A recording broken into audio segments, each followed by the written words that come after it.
So, Maureen, tell us about your life, and not just your life in radio. Not just my life in radio. Well, what a number of listeners at WAMU may not know is that I'm actually a sister of Loretto, which is a Roman Catholic order. We were founded almost 200 years ago on the Kentucky frontier, and we consider our charism that of the pioneer and the frontier. So I think I'm trying to bring that somewhat to religious broadcasting in the world of radio. Before I got into this, a number of years ago, I'd be driving in remote areas of places like Pennsylvania, where all you could hear that passed for religious broadcasting was so-called Christian radio, which was very unidimensional, to put it politely. And so I thought there was a need to broaden that conversation, to bring in people of many faith traditions, and to do it in a fair way, in a way that exposed people to different points of view. What do the other sisters think of your day job? My day job. I think a lot of them would like to be on the show, to be perfectly honest with you. And some of them have been. But I have a tremendously supportive community. They love what I do. They think that this work of interfaith dialogue and interfaith collaboration really is very important. Now, it takes money to start any radio program. How did you get started, and how do you keep it going?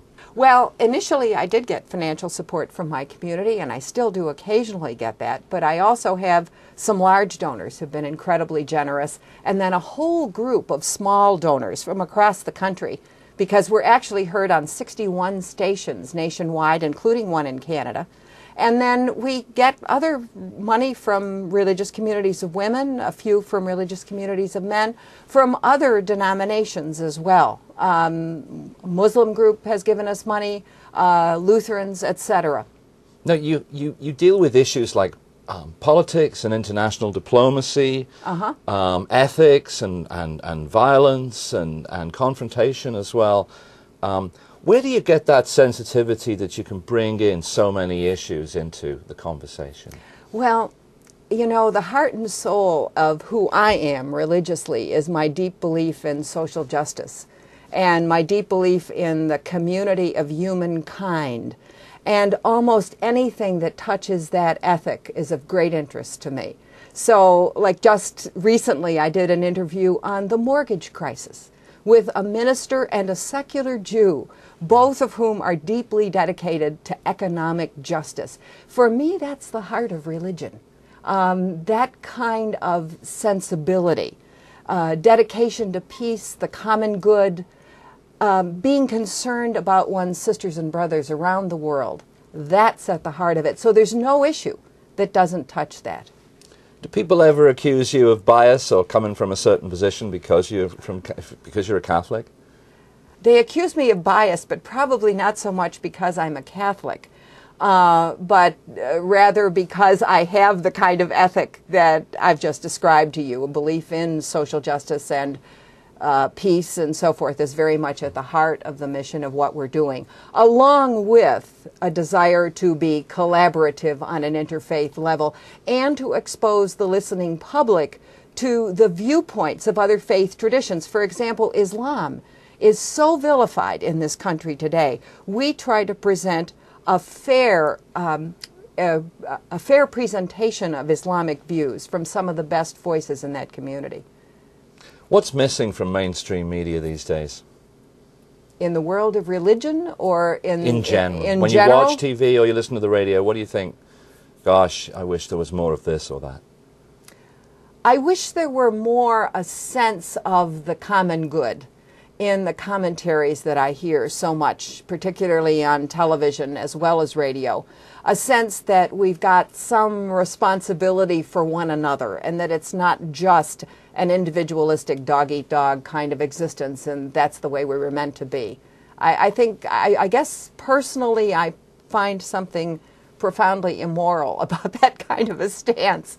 And so I wish I heard more of the common responsibility ethic.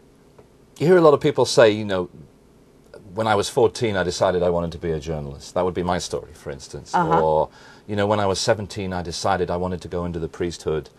What happened to you? Did you have both at the same time, the desire to serve God and also the desire to be a journalist?